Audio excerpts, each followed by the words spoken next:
আজকে যে কথাটা বলছি এটা কোনো গল্প টল্প নয়, একটা সত্যি ঘটনা। মানে একটা মেয়ের জীবনের কিছু ভয়ঙ্কর সত্য। প্রথমেই ভয়ঙ্কর কথাটা বলে দিলাম, তাই বাকিটা তোমরা হয়তো আন্দাজ করে নেবে। এবার মোদ্দা কথায় আসি। একটা সময় তিনি ছিলেন সবার স্বপ্ন। 1999 সালে বিশ্বসুন্দরীর মুকুট উঠেছিল তার মাথায়। সারা দুনিয়ার আলো তার দিকে। বলিউডে পা রেখেই ঝলমলে আলোয় স্নান করেছিলেন প্রতিটি মুহূর্তে। মানুষ ভেবেছিল জীবনটা বুঝি সত্যিই রূপকথার মতো। তারপর এলো প্রেম, পরিণয়। নিউ ইয়র্কের এক ধনকুবের ব্যবসায়ের সঙ্গে বিয়ে। প্রাসাদময় জীবন, বিলাস, সম্মান। চারপাশের সবাই বলেছিল এবার তো জীবন সোনায় মোড়ানো।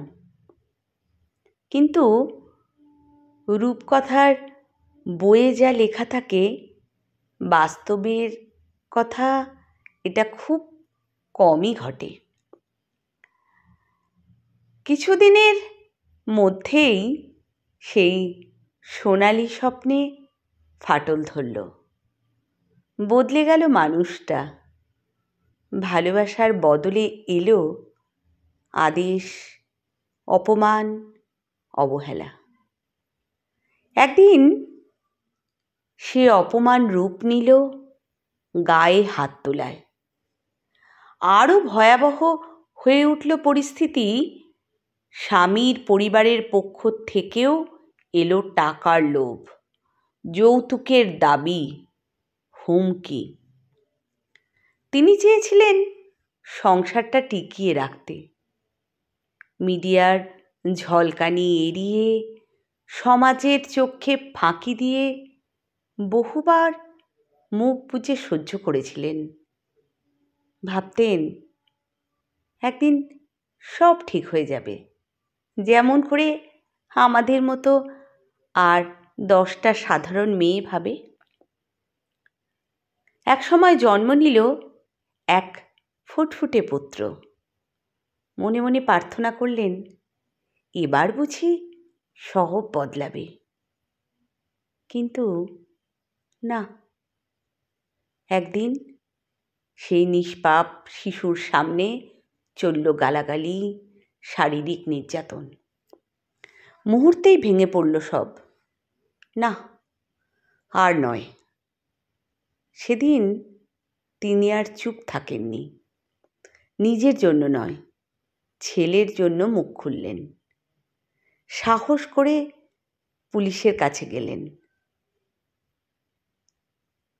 দৃঢ় কণ্ঠে বললেন এই আমি আর সহ্য করতেব না। তদন্তে উঠে এলো ভয়াবহ সব তথ্য। সত্য যা তদন্তে জানা গেল, স্বামী ছিলেন লোভী, সহিংস, নিষ্ঠুর।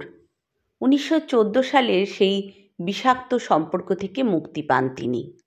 সন্তান কোলে নিয়ে দেশে ফিরে আসেন। এবার এক নতুন পরিচয়, একজন ব্যবসায়ী, সমাজকর্মী ও জীবন যুদ্ধে বিজয়িনী। এক সাক্ষাৎকারে বলেছিলেন বিয়ে এখন আমার কাছে দুঃস্বপ্নের মতো, তাই দ্বিতীয়বার আর সে পথে হাঁটেনি। ভাবুন, একজন বিশ্বসুন্দরীর জীবনে যদি এতটা অন্ধকার নেমে আসতে পারে, তবে প্রতিদিন যে লাখ লাখ নারী নীরবে সহ্য করছেন তাদের কথা কতজন জানে? এই বিশ্বসুন্দরীর নাম যুক্তামুখী। নারী জীবনের প্রতিটি অধ্যায় যেন এক নীরব যুদ্ধ। কান্না, সহ্য, ত্যাগ, ভাঙাচোরা মন, সবটাই চলে আড়ালে। অজান্তে। নারীরা বাঁচে কখনো সন্তানের জন্য, কখনো সমাজের চোখে ভয় থেকে। তাদের প্রতিটা দিন এক একটা অলিখিত যুদ্ধের গল্প।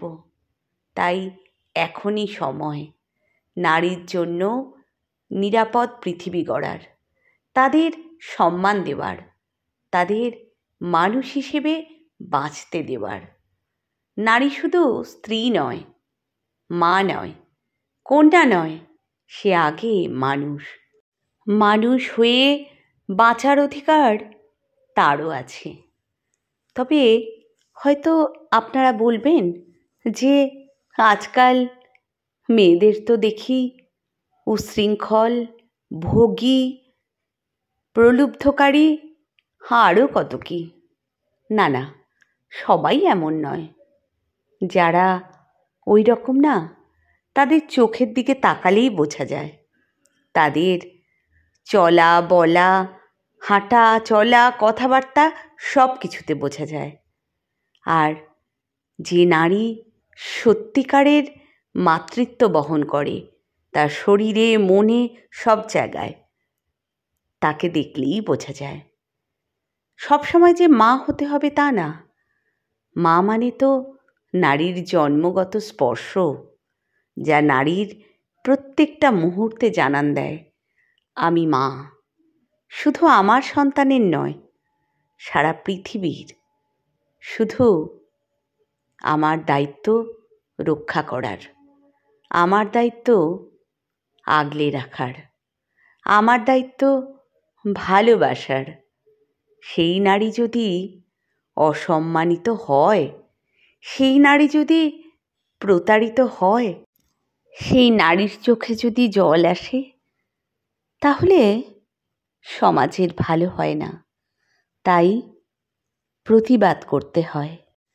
আসুন না, আমরা সবাই নারীরা অন্তত নারীদেরকে সঠিক পথ দেখাই, তাদের সুস্থ জীবন দেওয়ার চেষ্টা করি। এইটুকু কি আমরা পারবো না? যেসব নারী অক্লান্ত পরিশ্রম করেও নিজের অধিকারের জন্য, নিজের বাঁচার জন্য দিন রাত লড়াই করছে, তাদের পাশে গিয়ে দাঁড়াই, অন্তত চেষ্টা তো করি। চ্যানেলটা ভালো লাগলে অবশ্যই সাবস্ক্রাইব করুন।